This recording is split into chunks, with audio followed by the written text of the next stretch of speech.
Hey, architecture firm owners and emerging leaders. Get ready for unparalleled insight into the development of a world-class architecture firm and a worldwide organization driving the digital transformation of the design and construction industry. With Build Smart, the podcast that's changing how our profession operates. We share the incredible stories behind innovation in the building industry with my friend and co-host, Patrick McLeamy, FAIA, former CEO of the international architecture firm, HOK. You know, Yamasaki's office or firm lasted during his lifetime. And when he passed away, I think that was the end of the Yamasaki office. Helmut did not want that. He wanted a firm that would live out and grow beyond the founders. In Season 1, discover the untold stories behind HOK's meteoric rise, from 150 employees in St. Louis to a powerhouse with over 1,900 staff members and 27 offices worldwide. You know, they weren't as polite as the Kojima people. That was just boom. And anytime you have a creditor, whether it's Kojima or the bank, that wants their money, unless you can raise money someplace else, you are out of business. Bankrupt. And hold on tight for Season 2, where Patrick takes us on a new adventure as chairman of Building Smart International, shaping the future of digital transformation in the design, construction, and operation of built assets. Ian Howell, Ken Harold, and I, Ken was my technical representative from HOK. The three of us took a tour of Europe of 5 cities in 5 days. Very busy time. Simply follow the link in the show notes to subscribe to Build Smart now and uncover lessons that will transform you and your architecture firm.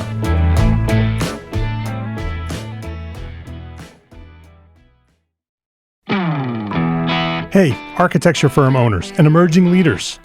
Get ready for unparalleled insight into the development of a world-class architecture firm and a worldwide organization driving the digital transformation of the design and construction industry.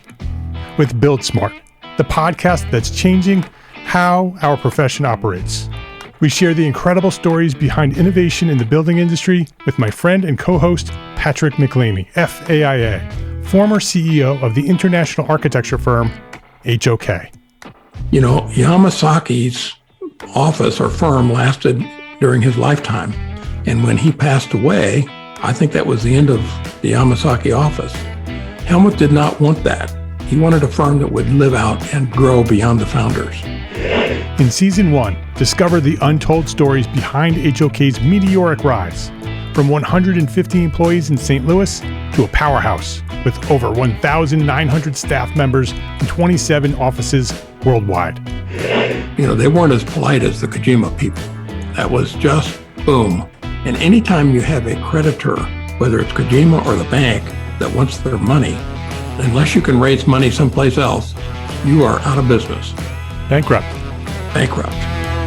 And hold on tight for Season 2, where Patrick takes us on a new adventure as chairman of Building Smart International, shaping the future of digital transformation in the design, construction, and operation of built assets.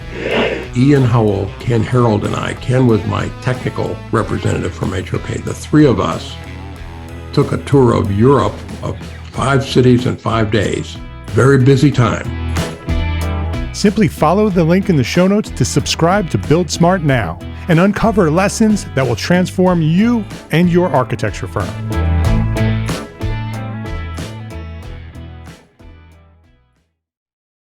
My name is Mark R. LePage, and you are listening to EntreArchitect podcast, where each week I speak with inspiring, passionate people who share their knowledge and expertise, all to help you build a better business as a small firm entrepreneur architect.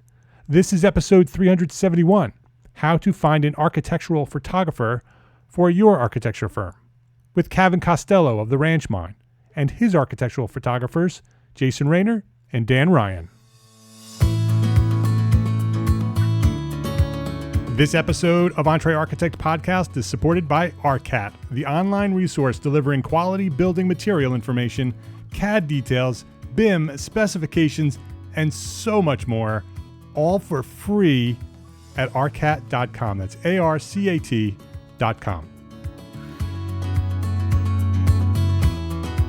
Jason Roehner, Dan Ryan, and Cavin Costello, welcome to EntreArchitect Podcast. Thank you, Mark. Thanks for having us. Cavin Costello, co-founder and principal architect at The Ranch Mine, a residential architecture firm specializing in modern architecture, residential architecture, based in Phoenix, Arizona. He's an old friend. He's an old friend here at EntreArchitect Podcast. This is his sixth time. I think that's a record, Cavin. I think it's a record. I can't guarantee it, but I think so. Episode 138, How to Design and Sell Modern Architecture. Episode 154, How to Succeed as a Married Couple in Architecture. Claire is Cavin's wife and co-founder and partner, and so they came on and talked about that subject. That was a great conversation. Episode 225, Growing Beyond the Sole Practitioner. Episode 263, How to Use Instagram to Find the Projects You Want. And then he did a design, behind the design episode. Episode 3, we shared information about the Canal House. Today, Cavin's back, and this time he brought some friends. Jason Roehner and Dan Ryan are two desert-dwelling friends working side by side to create dynamic images and video of the built environment. They are architectural photographers. They work throughout Arizona and the surrounding states and enjoy translating their clients' designs into shareable mediums. The work they've done has been published internationally. Today, we're going to talk about photography, architectural photography specifically. But before we do that, I want to share some origin stories. Cavin, let's start with you. Episode 138, you shared your full origin story. That was a while ago. The last time you were on, about a year and a half ago or so. Why don't you just give us a quick update on what's going on over at the Ranch Mine in the last year and a half? The whole world has certainly shifted since that time. Yeah, it's a much different world now. We've just been growing as a practice. We have 2 employees, full-time employees. And later that year, we won a HGTV Designer of the Year award for before and after project that we did a Hillside cool. House. Yeah, that was great. And we just kind of been working in different climates, some more alpine type climates. We're working in a few different states now and sort of just trying to grow the practice. So a lot of growth since the beginning, since the last time or the first time you were on when you just started. Only a couple of years old at that point. And so now breaking out of the desert, moving into other clients, and clearly I'm sure a lot of the social media work that you're doing is helping you get noticed outside of your specific region. For sure, yeah. We're getting inquiries from all over the place, largely due to social media as well as online publications. Well, that's good. Great to hear things are moving along there. Jason and Dan, why don't you talk about your origin story? We'll start with Jason. Where did you discover the passion for what you do? What inspired you to start shooting photography and share that story, the journey to where you find yourself today? Sure. Well, photography has been part of my life for a long time. I was going to college for fine art with a concentration in photography. So shooting film, doing darkroom or large format printing, that sort of thing. And I was working at a camera store and fell into a job of photographing homes. So I was an independent contractor for a company for years. So that's how I started shooting homes, which it never really occurred to me before, doing mostly landscape work. But that's how I got turned on to it. So I spent years with a company and was also doing my own work, my sort of freelance work on the side, which is, I think, originally how Cavin and I connected. And Dan and I were living on opposite sides of the country, and we met online and really hit it off. We had a hot and heavy online bromance from a photo sharing website, and we were both in similar positions career-wise.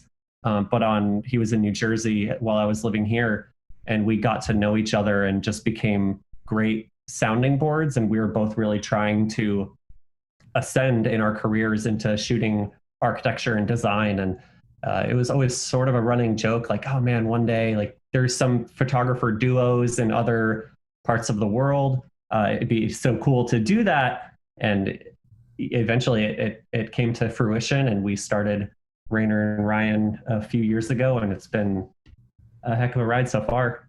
A wild ride. Well, it would be nothing less than that with a Jersey boy. I'm a Jersey Yep. boy too, Dan. So, Nice. where in New Jersey were you?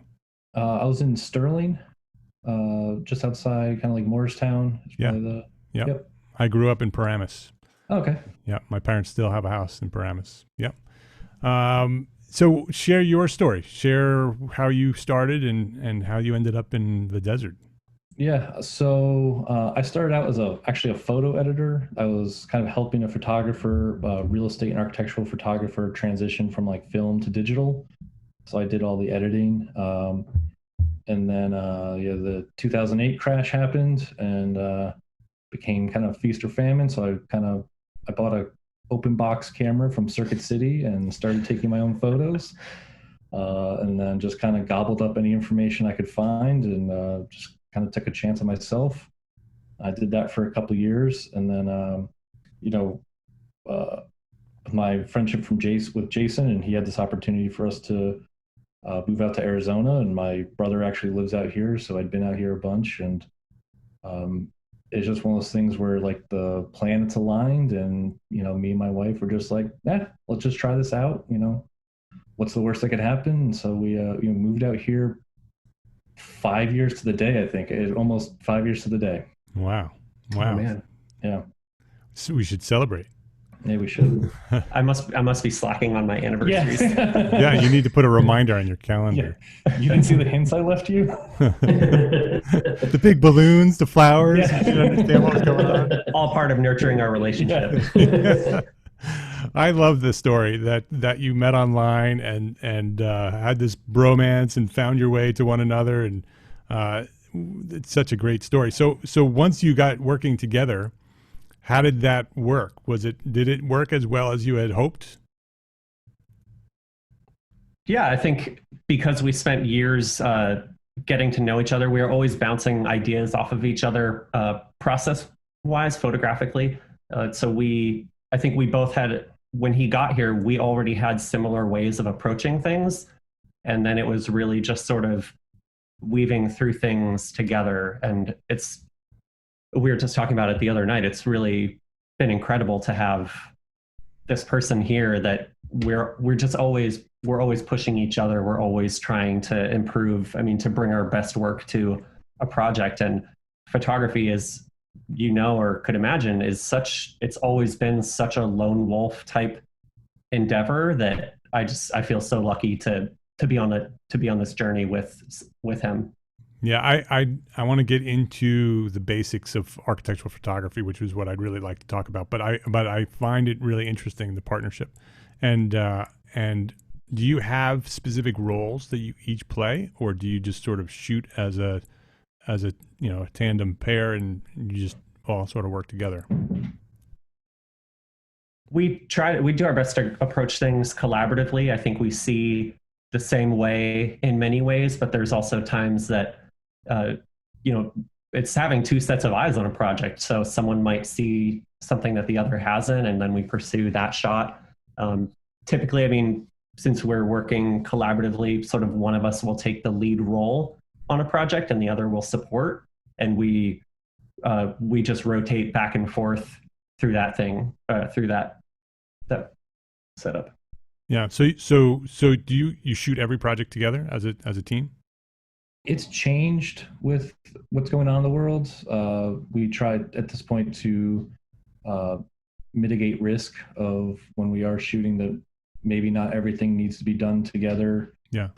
But we always have hands. Both of us always have hands on a project. We're always kind of going through, and we share things as we're editing along, and trying to figure it out that way. So, Cavin, you introduced us. You sent me an email saying, "Hey, Jason and Dan, they're the photographers that shoot the work at the Ranch Mine, and it might be a good opportunity to have a conversation about architectural photography on the podcast." And I said, "Yes, let's do that, but I also want you on the show because I want to understand the relationship between client and photographer."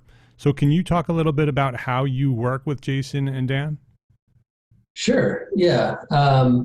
Even before that, the way that I first started working with Jason and Dan was not even purposely, really.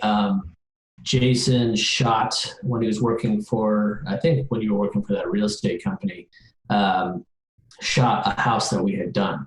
And I sort of stumbled across the photos of that and was just blown away by, at that time, we were a very young business, and we were using a friend of ours who was a wedding photographer to shoot our houses. And to see the difference in the quality, I was like, okay, we're done with that, and I need to reach out to this guy and have him start shooting our current stuff. And so from there, we sort of developed our relationship, and we put a high premium on having high quality architectural photographs in our business. Just because, we find that people are hesitant to change. And as architects, that's basically our job, is to make change. And so the better our presentation of the changes we've made, the easier it is to get more and better opportunities to then create greater change. And so, especially with the type of architecture that we do, which is, people would classify it as modern, it's a bit different than your typical stuff. And so you're trying to show something that people haven't typically seen before. And we just found that having photographers that are really skilled with what they do, it makes that job so much easier for us. And so how we typically work with Jason and Dan is we contact them usually a month or two before the project finishes, and try to set up a date. Once we have a date, we also try to set up a scout date. So we do a time typically slightly before it's finished, have them walk the property to see what they see. And that's incredibly helpful because they kind of go around and shoot different angles and lighting and kind of see the way that the shadows are on the buildings and sort of come up with a game plan before the photo shoot day. Because the photo shoot day, as you know, there's a lot going on. We don't want to miss shots. It's typically our only opportunity because people live in these houses. We don't want to be inconveniencing them too often. And so we do this scout shoot, which is really critical. And then we kind of go back and forth once we have those scout photos of, I like this, I don't like this. What if we were to move the camera left and right, so forth, what I'm looking for, what they see that I maybe didn't see. So it's great to have that dialogue before we're on the day shooting, so that when we get to the day when we're shooting the photographs, they sort of have a game plan, almost a shot by shot of what we want to do. And then the other thing that we like to do is I like to send them a narrative of sort of my write-up on the project, what I was thinking about when I was designing it, the ideas behind the house, the special moments, so that they can sort of capture the narrative in their photos. So we've gotten to the point where they can kind of understand a lot of it anyway, just because we've been doing it for so long and they follow our work and we're friends and we chat about that sort of stuff. But I think it's helpful in terms of saying, this is where I'm coming from, this is where the design, these are the reasons, stuff about the homeowners, all this sort of information that they can sort of then bring into to their photographs. Yeah, the story of the project, I think, is very, very important, not only for the architectural photographer, but sort of for the future of that project as well. How are you going to position that? How do you attract more clients that are similar? All of that revolves around that, and then you want to make sure that you capture that story in the photographs. And so having that narrative is a critical piece of it. Also, that scouting day is also, right, those two pieces together really not only help during the shoot, I'm assuming, but also make sure that when you're done with that shoot, that you're getting what you want, right, Cavin? Yeah, for sure. We kind of know ahead of time what we want, so we don't miss anything on that day, and we know where the shadows are going to be at certain times, so that we know we need to be in this part of the house at this time of day, or this part of the house at that part of the time of day. So it sort of sets up the timeline. And I think the difference, a lot of what I've seen is that, like in real estate photography, it's about just capturing the rooms, right? Here's a bedroom, here's a kitchen, and so forth. Right. What we need is, we're trying to sell ideas and visions and skills in a completed work. and then the lifestyle that creates. So that's what we're looking to capture, and that's why the timing and the precision and the sort of framing and composition and scale and detail, all those elements are really, really critical for what we need to get. Hey, let's take a quick break to say thank you to our platform sponsor, ARCAT. If you're still on the fence about going to a trade show this year in person, then how are you going to keep up with the latest and the greatest in architectural products, right? That's where you get that information. Well, introducing ARCAT Alert. ARCAT Alert. You can get the scoop in this weekly newsletter. It's a free, like everything at ARCAT, it's free, and it's featuring leading manufacturers and their newest and best products every week. And since it's backed by ARCAT, you know you can begin researching these products for free and without registration right there on the website. You can just click the link, it'll take you right to the ARCAT website, and you can start researching for free.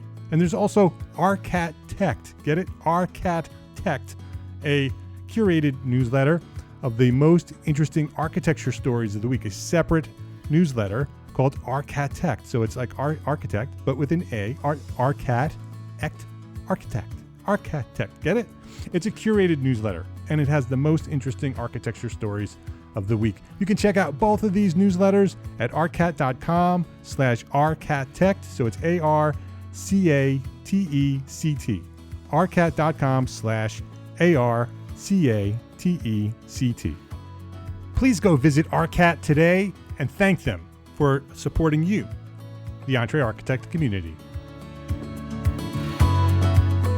So Dan, Cavin admitted that he used a wedding photographer. Yep. so I mean, the reason I point that out is how do we find the right photographer for our architecture? There are many different levels of shooting a building, right? There's the real estate photographer that has a very specific reason and a goal to shoot and document the spaces. And wedding photographers are great for weddings, but how do we make sure that the architectural photographer that we hire is the right one for us? I think by doing a little research. I know when I was shooting real estate and I thought I was better than I was, I would also call myself an architectural photographer. And after shooting architecture for several years now, I kind of realized how funny that is because of how different they are. And I think a lot of photographers throw that term around, but I don't think they understand the weight of it. So I would search, Instagram's kind of the tool right now to search out photographers to see what are they shooting and do you fit into what they are currently shooting and showing. If you see someone tagged in a photo and their entire portfolio is weddings, it might not be the best fit.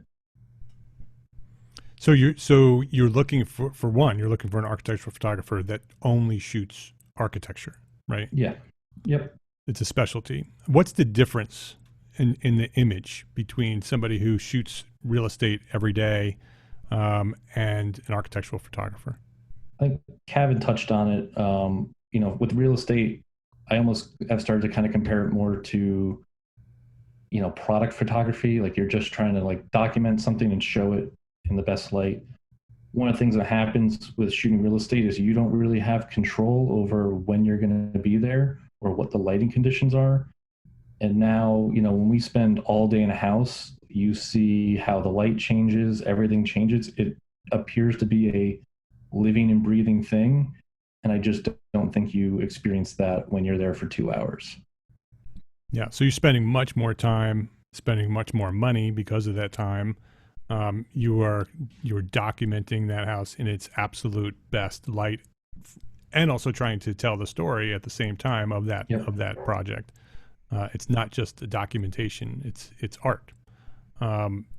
So Jason, what are some of the services, and I'm sure every architectural photographer offers different services, but what are some of the services that an architect could hire an architectural photographer for?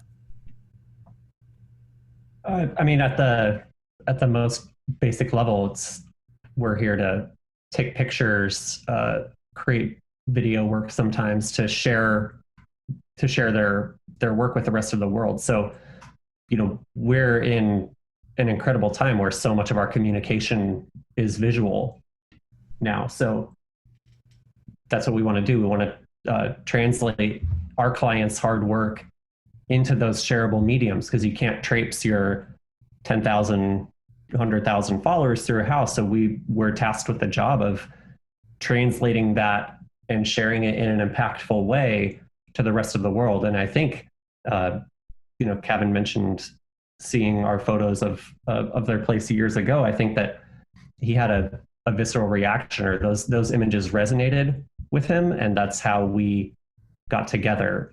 And I believe from Cavin's origin story that's also part of the way he ended up out here, was through looking at photos of architecture, of Southwest modern architecture. And now that's our role with him, is to have that impact to his audience or to the rest of the world. Yeah, and if you listen to Cavin's origin story, they built the firm using photographs and sharing them on social media and all the rest of it.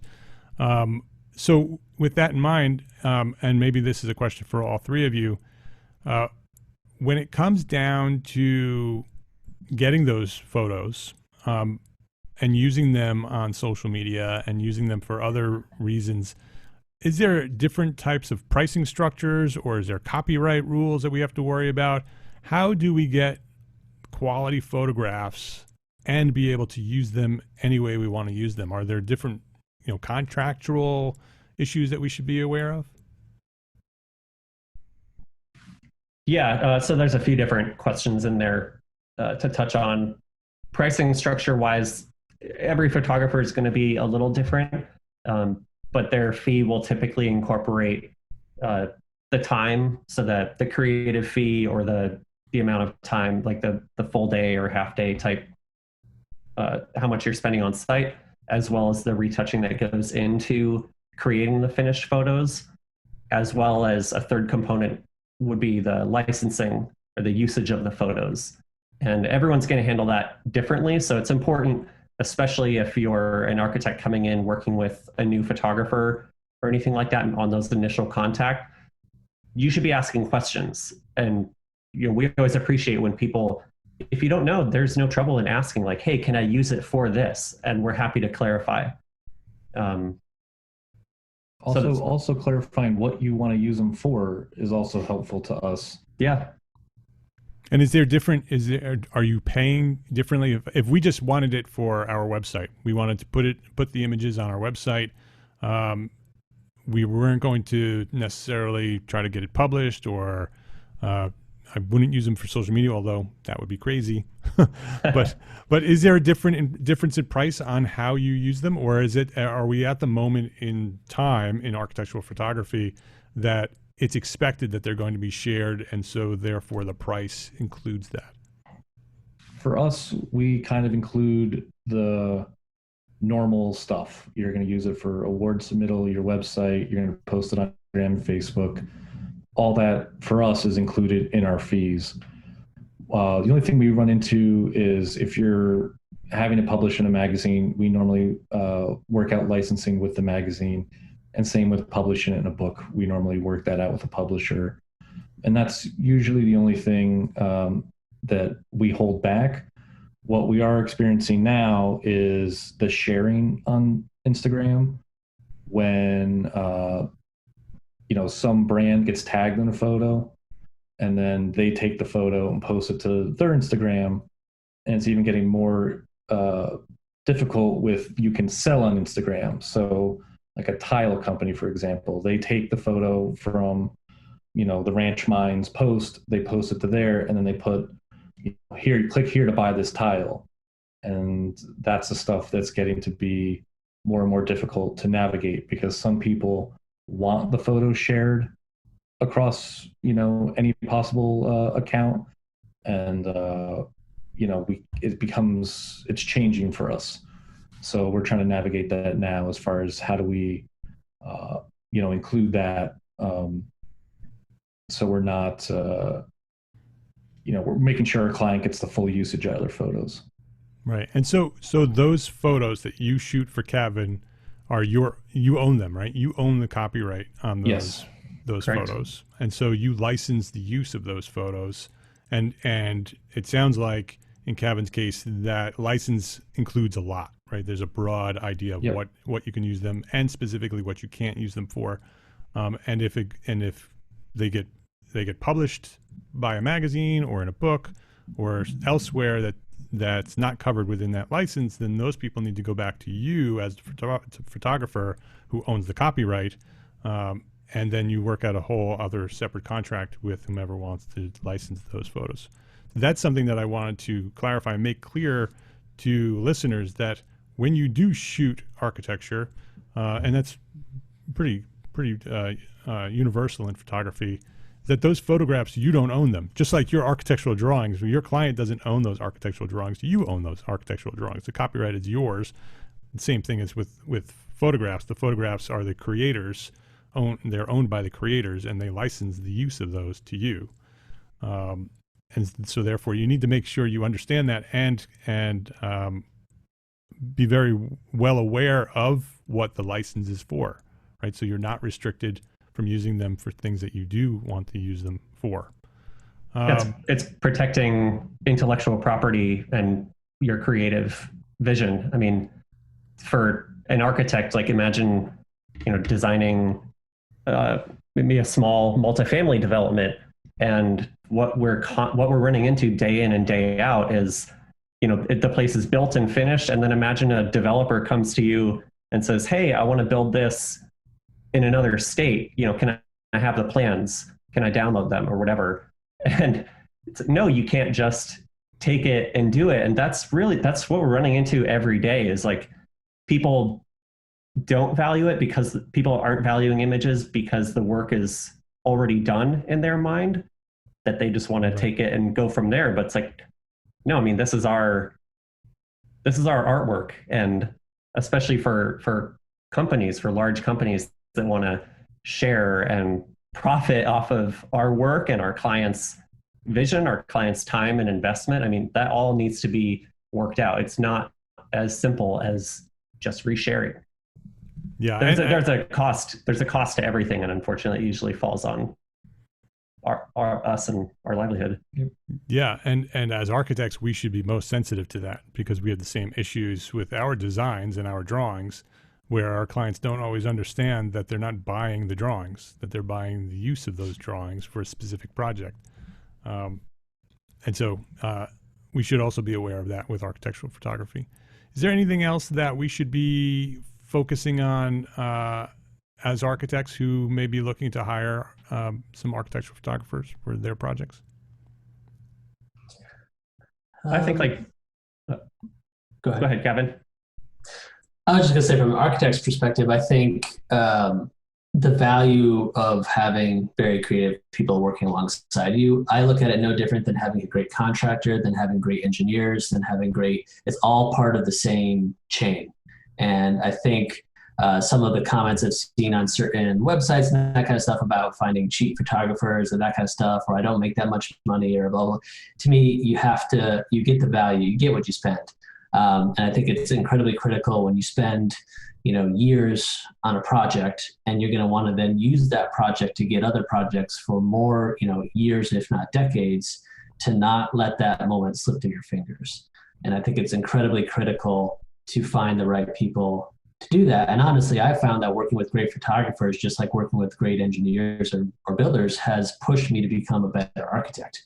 They're showing me stuff that I didn't see before. And I think it's just, we have to, as a team of creatives, all sort of rise together. And now if we want to be valued, we need to fight for our photographers to be more valued, for our builders to be more valued, the whole chain. It's not just, architects should get paid more. I see that conversation all the time. It's all creatives, and that we're losing sort of the control by giving up stuff for free, and people are taking advantage of it. I think that's critical. And so I think it's long story short is to come to find photographers that you like working with and that you want to grow with together. And I think that's really critical in growing your business. It's an investment. It's an investment. It's a long-term investment. Yeah, it's like every other piece of the business that you're spending money on in order to build the best business you can. And if you go back to the episodes 138, 154, 225, 263, listen to Cavin's episodes. They all have a common thread. Every one of them, and then the behind the design episode too. All 5 of those episodes, the common thread was high quality investment in photographs. Every single episode talked about that, and that is a significant part of the Ranch Mind's success, is getting those photographs and then using them and leveraging them to the most value that you possibly can. That's how they built what they've built.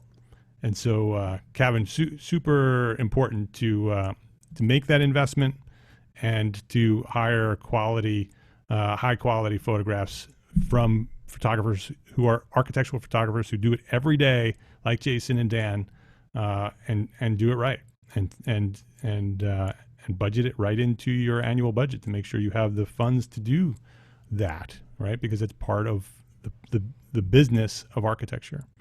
I want to know, let's jump right into our final question. Let's start with Cavin, and then we'll go to Jason, and then we'll wrap it up with Dan. What is one thing that a small firm architect can do today to build a better business for tomorrow, Cavin? So hopefully I don't steal what Dan and Jason are going to say and put them on the spot, because we haven't talked about it. But I think it's really, like Dan said earlier, doing research to find great photographers and really understanding what great photography is. We spend a lot of time researching just photography in general to understand what are we trying to look for. There are trends that go back to the Julius Schulman age and so forth to what makes a really good architectural photograph. And we sort of surmise that basically we wanted to find someone that could capture not just that still freeze frame in time, but all the work that went up to it and where the life that's going to be lived in that space for years to come afterwards. And there's sort of this range of the past to the future and how wide that range can be. And so if you look at photographs, and that's what drew me out, like Jason said, it drew me out to the Southwest, some of the work that the people were doing here. It has the power to sort of move people, and you got to find the photographers that create that work. I think too often people look at that and say, oh, that's just a good building. The photographer, it doesn't matter who. It's not true. I've seen some of the best buildings in the world from the greatest architects. And if you have the right photographer, they can make it look even better and show a story in just a single frame. And especially with social media, that photo can go to millions and billions of people. And so I would say spend the time doing the research to find what makes a great photographer in your area. Or even honestly,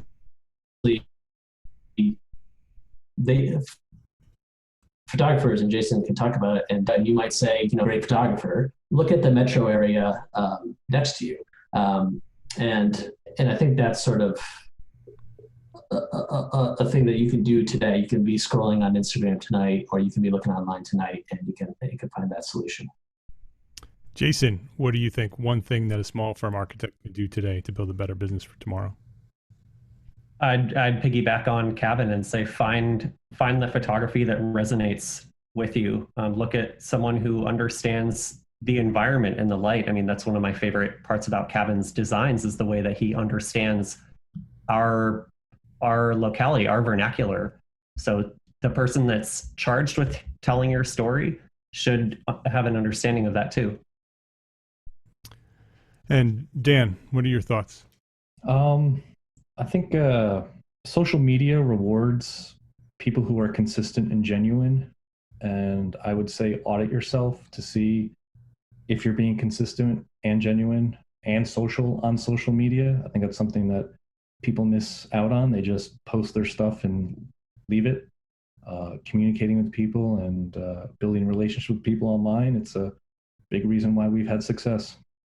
Yeah, and the way that you found one another. Indeed.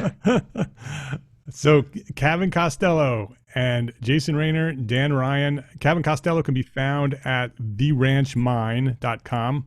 Also on Facebook, The Ranch Mine, and Instagram. Go check out his Instagram. It's one of the best channels on Instagram, The Ranch Mine Official. And I'm sure Jason and Dan have a little bit to do with that. Jason Roehner. Roehner is spelled Roehner, and Dan Ryan. It's Roehner Ryan, so it's RoehnerRyan.com, RoehnerRyan.com. You can find him on Instagram and YouTube and Facebook at Roehner Ryan. Go subscribe right now. Gentlemen, this has been a fantastic conversation. I learned a lot about architectural photography and how to do it right. I appreciate you all. Cavin, you are a role model to many. Thank you for returning to the show and sharing your knowledge here at EntreArchitect Podcast. And Jason and Dan, thank you as well for the work that you do and for sharing your knowledge at EntreArchitect Podcast. Thanks so much for having us, Mark. We appreciate Mark. The opportunity. Thanks again. You have been listening to episode 371 of the EntreArchitect Podcast. If you would like to access the show notes or share this episode with a friend, the link is EntreArchitect.com/episode 371. This is a good episode to share, I think. EntreArchitect.com/episode 371. EntreArchitect is proud to be a network partner at Gable Media, the largest, most engaged AEC multimedia network on the planet.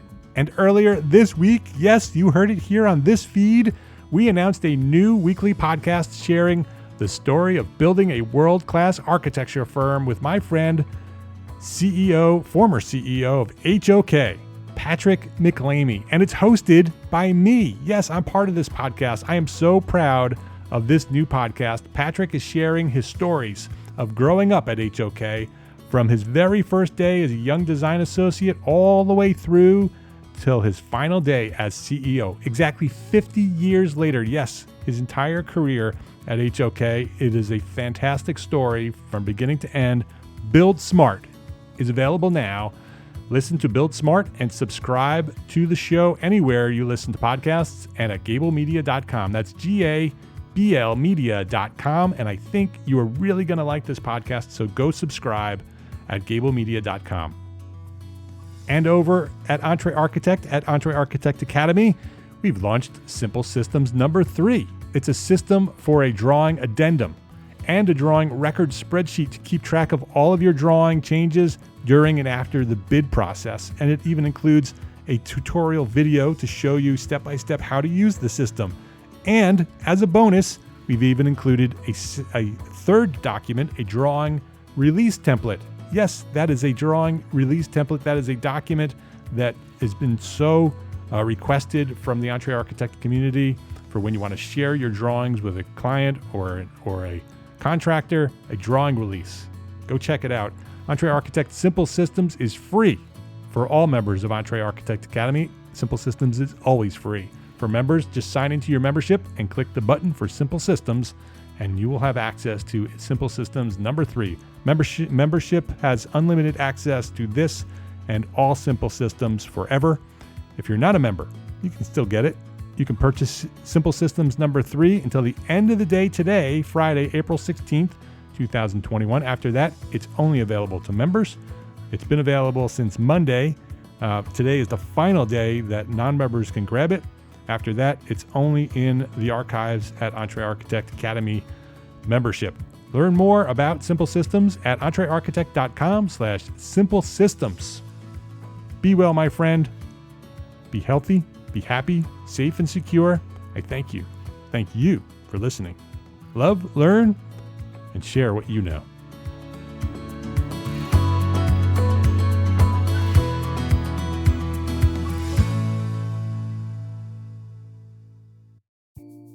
Imagine earning continuing education credits while doing exactly what you're doing right now. Well, you can. Gable Media has revolutionized the way you earn your continuing education credits with a groundbreaking approach. Forget running around town and scouring the internet for credit-worthy courses. Fulfill your CE requirements effortlessly by listening to engaging podcasts just like the one you're listening to now. Our podcasts are designed to educate, entertain, and inspire, all in a user-friendly environment. But wait, there's more. architects, Gable Media is also approved as an AIA continuing education services provider.